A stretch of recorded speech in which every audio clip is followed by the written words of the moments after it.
Dulu, punya anak sering dianggap sebagai bagian alami dari hidup. Sekolah, kerja, menikah, punya anak, membeli rumah, membangun keluarga, seolah-olah hidup punya urutan yang jelas. Tapi bagi banyak Gen Z, urutan itu tidak lagi terasa otomatis. Bukan karena mereka membenci anak, bukan karena semua dari mereka anti keluarga, dan bukan sesederhana generasi sekarang terlalu egois. Banyak dari mereka hanya sedang bertanya dengan sangat serius. Kalau aku punya anak, apakah aku benar-benar sanggup? Pertanyaan ini terdengar sederhana, tapi isinya sangat berat. Sanggup secara finansial, sanggup secara mental, sanggup secara waktu, sanggup membesarkan anak di dunia yang terasa makin tidak pasti, sanggup memberi kehidupan yang layak, bukan hanya sekadar melahirkan. Inilah yang membuat percakapan tentang Gen Z dan anak menjadi sangat panas. Sebagian orang melihatnya sebagai tanda kemunduran. Generasi muda tidak mau berkorban. Sebagian lain melihatnya sebagai bentuk kesadaran baru. Jangan punya anak kalau belum siap. Tapi kalau kita lihat lebih dalam, penurunan kelahiran bukan hanya fenomena TikTok, bukan hanya tren child free, dan bukan hanya masalah satu negara. Di banyak negara, angka kelahiran sedang turun. Di negara-negara OECD, rata-rata fertility rate sudah jauh lebih rendah dibanding beberapa dekade lalu. Banyak negara maju bahkan berada di bawah level penggantian populasi. Artinya, ini bukan cuma soal satu generasi yang tiba-tiba berubah pikiran. Ada sesuatu yang lebih besar sedang terjadi. Cara orang muda melihat masa depan berubah. Cara orang melihat pernikahan berubah. Cara orang melihat kerja berubah. Cara orang melihat parenting berubah. Dan cara orang menghitung risiko hidup juga berubah. Gen Z tumbuh di era yang berbeda. Mereka melihat krisis ekonomi, pandemi, PHK, harga rumah yang terasa jauh, biaya pendidikan yang naik, krisis iklim, tekanan media sosial, dan standar hidup yang tampak semakin mahal. Mereka juga tumbuh dengan percakapan tentang kesehatan mental, trauma keluarga, toxic parenting, burnout, dan emotional labor. Jadi, ketika mereka berkata, "Aku belum yakin mau punya anak," itu bukan selalu penolakan terhadap keluarga. Kadang, itu adalah bentuk ketakutan. Kadang itu adalah bentuk tanggung jawab. Kadang itu adalah cara mereka berkata, "Aku tidak mau mengulang pola yang sama tanpa berpikir." Di video ini, kita akan membahas kenapa banyak Gen Z ragu punya anak dari 3 sisi besar: ekonomi, ekologi, dan masa depan dunia, serta psikologi dan beban mental menjadi orang tua. Karena pertanyaan sebenarnya bukan hanya kenapa Gen Z tidak mau punya anak. Pertanyaan yang lebih penting adalah apa yang membuat punya anak sekarang terasa jauh lebih berat dibanding dulu? Dan jawabannya dimulai dari hal yang paling nyata, uang. Alasan pertama yang paling sering muncul adalah ekonomi. Karena punya anak bukan hanya soal cinta. Punya anak juga berarti biaya jangka panjang. Biaya hamil dan melahirkan. Biaya kesehatan. Popok, susu, makanan, tempat tinggal yang lebih layak, pendidikan, transportasi, waktu, energi, dan kesempatan yang mungkin harus dikorbankan.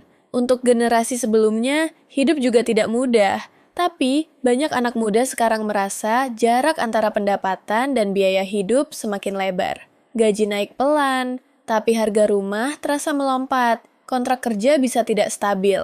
PHK bisa terjadi kapan saja. Side hustle menjadi kebutuhan, bukan sekadar pilihan. Banyak orang bekerja keras, tapi tetap merasa masa depan finansialnya rapuh. Di kondisi seperti ini, punya anak tidak lagi terasa seperti nanti juga rezekinya ada. Bagi sebagian Gen Z, kalimat itu tidak cukup menenangkan. Mereka ingin angka, mereka ingin kepastian minimal, mereka ingin tahu kalau anak sakit ada dana, kalau sekolah mahal bagaimana? Kalau salah satu orang tua kehilangan pekerjaan, apa yang terjadi? Kalau harus menyewa rumah lebih besar, apakah masih sanggup? Dan ini bukan berarti mereka tidak percaya pada rezeki. Ini berarti mereka hidup di dunia di mana risiko finansial terasa sangat dekat. Banyak anak muda juga melihat orang tuanya dulu bekerja sangat keras, tapi tetap stres. Mereka melihat keluarga yang bertahan, tapi dengan pengorbanan besar. Mereka melihat ibu yang kelelahan, ayah yang tertekan, anak yang tumbuh di tengah konflik ekonomi. Lalu mereka bertanya, apakah aku mau mengulang itu? Disinilah keputusan punya anak menjadi lebih kalkulatif. Bukan karena cinta hilang, tapi karena cinta saja tidak cukup untuk membayar semua kebutuhan. OECD juga mencatat bahwa biaya ekonomi, ketidakpastian finansial jangka panjang, serta tekanan sosial tentang menjadi orang tua yang baik menjadi bagian dari penyebab rendahnya angka kelahiran di banyak negara kaya. Dan menariknya, semakin tinggi standar parenting modern, semakin berat juga keputusan untuk punya anak. Dulu, orang mungkin berpikir, yang penting anak makan dan sekolah. Sekarang banyak orang tua muda merasa harus memberi gizi terbaik, sekolah terbaik, stimulasi terbaik, lingkungan emosional terbaik, pengalaman terbaik, dan tetap menjaga kesehatan mental anak. Standarnya naik, tapi dukungan sosial belum tentu ikut naik. Itulah kenapa sebagian Gen Z merasa, aku bukan tidak mau anak, aku hanya tidak yakin bisa memberi kehidupan yang layak. Namun, ekonomi bukan satu-satunya alasan. Ada alasan lain yang lebih besar dan lebih abstrak, masa depan dunia itu sendiri. Karena banyak anak muda sekarang tidak hanya bertanya, apakah aku bisa membesarkan anak? Mereka juga bertanya, dunia seperti apa yang akan anak itu tinggali? Alasan kedua adalah kecemasan terhadap masa depan. Gen Z tumbuh dengan informasi yang tidak pernah berhenti. Setiap hari mereka melihat berita tentang krisis iklim, polusi, cuaca ekstrem, konflik global, ekonomi yang tidak stabil, dan teknologi yang berubah terlalu cepat. Generasi sebelumnya juga punya ketakutan masing-masing. Tapi Gen Z hidup di era di mana ketakutan itu muncul di layar setiap hari, bahkan sebelum mereka sarapan. Maka tidak heran kalau sebagian dari mereka bertanya, apakah adil membawa anak ke dunia yang terasa semakin tidak pasti? Pertanyaan ini berat dan tidak semua orang akan setuju. Ada yang merasa justru punya anak adalah bentuk harapan. Ada yang merasa dunia selalu punya masalah dari zaman dulu. Ada yang percaya generasi baru justru bisa menjadi bagian dari solusi. Semua pandangan itu valid. Tapi bagi sebagian Gen Z, kecemasan ekologis dan ketidakpastian global memang memengaruhi cara mereka membayangkan masa depan keluarga. Mereka tidak hanya berpikir tentang bayi yang lucu. Mereka berpikir tentang 20 tahun ke depan. Lingkungan, pekerjaan, air bersih, biaya hidup, kesehatan mental, stabilitas dunia. Dan ketika masa depan terasa tidak aman, keputusan punya anak menjadi lebih berat. Alasan ketiga adalah perubahan nilai hidup. Dulu, pernikahan dan anak sering dianggap sebagai standar kedewasaan. Kalau sudah umur tertentu, pertanyaannya, kapan menikah? Setelah menikah, pertanyaannya, kapan punya anak? Setelah anak pertama, pertanyaannya, kapan adiknya? Tapi banyak Gen Z mulai mempertanyakan template itu. Mereka bertanya, apakah hidup yang berhasil harus selalu terlihat sama? Apakah seseorang yang tidak punya anak berarti gagal? Apakah perempuan harus membuktikan hidupnya lewat motherhood? Apakah laki-laki harus membuktikan kedewasaan lewat menjadi kepala keluarga? Apakah keluarga selalu harus berbentuk seperti yang kita bayangkan dulu? Pertanyaan seperti ini membuat pilihan hidup menjadi lebih terbuka. Ada yang tetap ingin punya anak, tapi nanti. Ada yang ingin punya satu anak saja. Ada yang ingin adopsi. Ada yang ingin fokus pada pasangan. Ada yang memilih child free. Ada yang belum tahu, dan itu juga manusiawi. UNFPA 2005 bahkan menekankan bahwa masalah fertilitas tidak bisa hanya dilihat sebagai orang tidak mau punya anak, karena banyak orang sebenarnya tidak mampu mewujudkan keluarga yang mereka inginkan, karena hambatan ekonomi, sosial, kesehatan, atau relasi. Jadi, percakapan ini tidak boleh disederhanakan. Karena di balik keputusan punya anak atau tidak, ada pertanyaan identitas yang sangat dalam.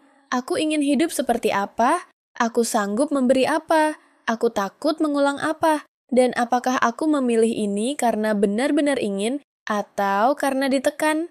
Pertanyaan terakhir ini membawa kita ke sisi psikologis yang paling personal. Karena bagi banyak Gen Z, punya anak bukan hanya urusan biaya dan masa depan. Punya anak juga berarti menjadi orang tua. Dan itu adalah identitas yang sangat besar. Alasan ketiga yang paling dalam adalah psikologis. Banyak Gen Z tumbuh dengan bahasa baru untuk memahami luka lama. Mereka mengenal istilah seperti trauma, emotional neglect, toxic parenting, burnout, anxiety attachment, mental load, dan inner child. Istilah-istilah ini kadang dipakai berlebihan di media sosial. Benar, tapi di balik itu ada sesuatu yang nyata. Banyak anak muda tidak ingin menjadi orang tua yang hanya mengulang pola lama. Mereka pernah melihat keluarga yang terlihat utuh dari luar, tapi penuh tekanan di dalam. Mereka pernah melihat orang tua yang sayang, tapi tidak tahu cara mengelola emosi. Mereka pernah melihat anak dipaksa menjadi dewasa terlalu cepat. Mereka pernah melihat ibu memikul terlalu banyak beban. Mereka pernah melihat ayah hadir secara finansial, tapi tidak selalu hadir secara emosional. Lalu mereka bertanya, kalau aku punya anak, apakah aku bisa menjadi orang tua yang lebih sadar? Pertanyaan ini bisa menjadi tanda tanggung jawab, karena menjadi orang tua bukan hanya memberi makan dan menyekolahkan. Menjadi orang tua berarti hadir secara emosional, mengatur emosi sendiri, membangun komunikasi, membuat anak merasa aman, mengelola konflik dengan pasangan, dan tetap menjaga diri sendiri agar tidak hancur dalam prosesnya. Ini berat. Apalagi jika support system lemah. Kalau tidak ada bantuan keluarga, childcare mahal, cuti terbatas, pekerjaan menuntut, dan pasangan tidak berbagi beban secara adil, parenting bisa terasa seperti proyek seumur hidup yang dijalankan dengan sumber daya terlalu sedikit. Maka, ketika Gen Z ragu punya anak, mungkin yang mereka ragukan bukan anaknya. Mereka meragukan sistem di sekitarnya. Mereka bertanya, apakah dunia kerja mendukung orang tua muda? Apakah negara memberi perlindungan cukup? Apakah pasangan siap berbagi beban? Apakah keluarga besar akan membantu atau justru menekan? Apakah aku punya ruang untuk tetap menjadi manusia, bukan hanya menjadi orang tua? Jadi, kenapa banyak Gen Z tidak mau atau belum mau punya anak? Jawabannya bukan satu. Ada yang karena ekonomi, ada yang karena masa depan dunia, ada yang karena kesehatan mental, ada yang karena trauma keluarga, ada yang karena ingin kebebasan, ada yang karena belum menemukan pasangan yang tepat, ada yang karena memang tidak ingin, dan itu pilihan personal. Ada juga yang sebenarnya ingin, tapi merasa belum mampu. Dan mungkin ini poin paling penting. Pilihan punya anak atau tidak punya anak seharusnya bukan arena untuk saling menghina. Orang yang ingin punya anak tidak otomatis ketinggalan zaman. Orang yang tidak ingin punya anak tidak otomatis egois. Orang yang menunda punya anak tidak otomatis tidak dewasa. Dan orang yang punya banyak anak tidak otomatis salah. Yang penting adalah kesadaran. Apakah keputusan itu dibuat dengan tanggung jawab? Apakah anak, jika hadir, benar-benar diusahakan hidup dalam lingkungan yang layak? Apakah orang dewasa punya dukungan untuk menjalani peran itu? Dan apakah masyarakat bisa berhenti menekan orang dengan satu template hidup? Mungkin pertanyaan, kenapa Gen Z tidak mau punya anak, sebenarnya perlu dibalik. Bukan hanya menanyakan apa yang salah dengan Gen Z, tapi juga bertanya, apa yang berubah dalam dunia kita sampai punya anak terasa seperti keputusan yang semakin berat? Dan kalau kita ingin lebih banyak orang merasa aman untuk membangun keluarga, mungkin jawabannya bukan dengan menyalahkan mereka, tapi dengan membangun dunia yang lebih layak untuk membesarkan anak. Sekarang aku ingin tahu pendapatmu. Apakah keputusan punya anak hari ini memang lebih berat daripada dulu? Atau Gen Z terlalu banyak berpikir? Tulis pendapatmu di komentar, tapi tetap saling menghormati. Karena topik ini bukan cuma tentang angka kelahiran. Ini tentang cara manusia membayangkan masa depan.